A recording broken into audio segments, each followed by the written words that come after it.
On Masters of Spin this morning, Facebook's facelift, the tech giant announcing a rebrand yesterday, revealing it's now called Meta. Founder Mark Zuckerberg delivered the news, making it clear that the change would not affect the company's other apps, including Instagram and WhatsApp. Thank goodness.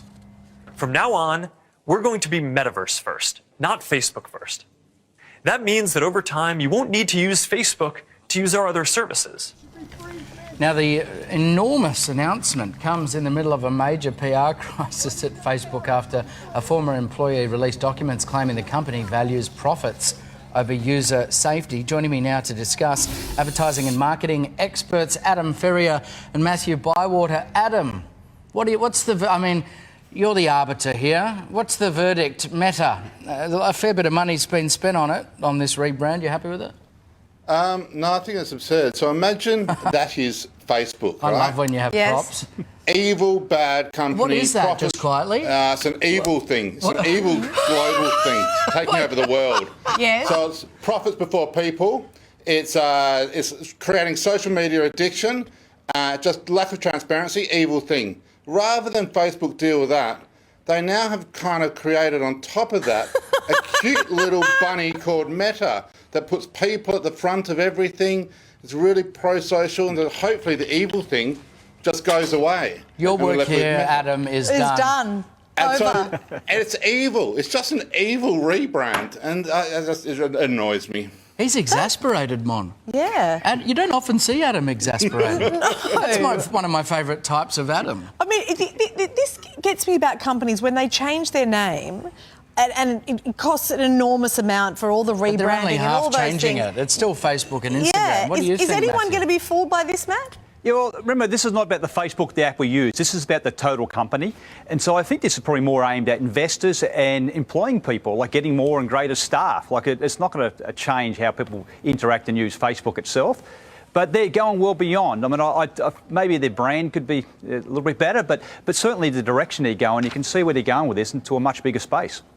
Matt, the issue is the brand that I use, Facebook, is still around, but the big Facebook company, the one that can get on the hook for all of this kind of stuff, they're rebranding that so they're no longer associated with the evil that Facebook, the product I use, is doing. So they're just trying to create... It's a classic bait and switch. Yeah, well, Adam, I find it hard to respond because the only prop I've got is a lint roller, so that's all I can find on hand. So.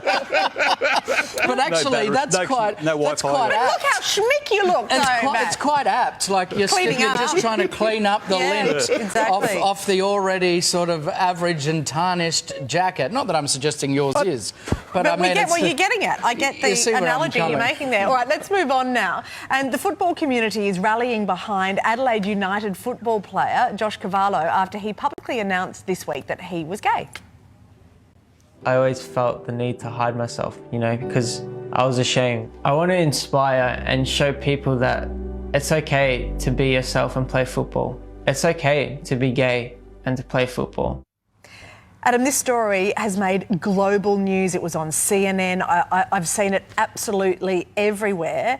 And there was part of me that just felt like, that it's a sad reflection that young male footballers still feel the need to out themselves like this. And I heard Josh talking about it after. It was just such an enormous deal for him to do this. But he's the only professional football player in the world who has come out as gay. You took the words out of my mouth. It's as sad as it is heroic, and it's just amazing that this is still happening. And I can't understand the culture that's happening within all of these clubs and all of these disciplines that makes it so hard for these young men to come out and just to talk about who they are. Yeah, beautifully said, Adam. I mean, Mon, it's even when you say that out loud, it's extraordinary to believe that that's where we're at in 2021. But he's so brave, Matthew. Yeah. 21, this will change the course for so many people, I think. Yeah, it's a heartfelt video. When you watch it, you can just feel it. And we're this bizarre thing in world soccer where with women's soccer, everyone presumes everyone's gay, which is not true. And men's soccer, there's no one gay, which is also not true. So we've got this bizarre misperception going on in world football. And the other thing I think is really interesting about all of this is when Ian Roberts came out as being gay in the NRL maybe 20 years ago, it was fantastic, but nobody followed in his footsteps. Yeah. And so hopefully it's different this time where people kind of feel more liberated. It was interesting. I heard Josh talking about it, and he said that he talked to a lot of people who came out after they finished their sporting careers, and them all saying, geez, I wished I had have done it before. And he told his teammates an hour before that he did that public video, and they all just met him with cheers and hugs and said, we love you. I mean, it's just been such a resounding success for him to be able to do it. Yeah, but it's just so extraordinary that there's this compulsion to have to feel as though you have to come out. Yeah. Now, it is a sad indictment as much as it is heroic, as Adam said. Guys, thank you very much for your thoughts this morning. Really good to get your insights. Now, Adam, you can take your bunny home on wheels. I want one of those. And Matthew can keep his... Oh, look at him. He's got roller. all sorts of props there. Is that a capybara? See what he can pull out of his hat? Right, no, let's not go down Too that good. path. Thank you, dudes. Well, still to come this morning.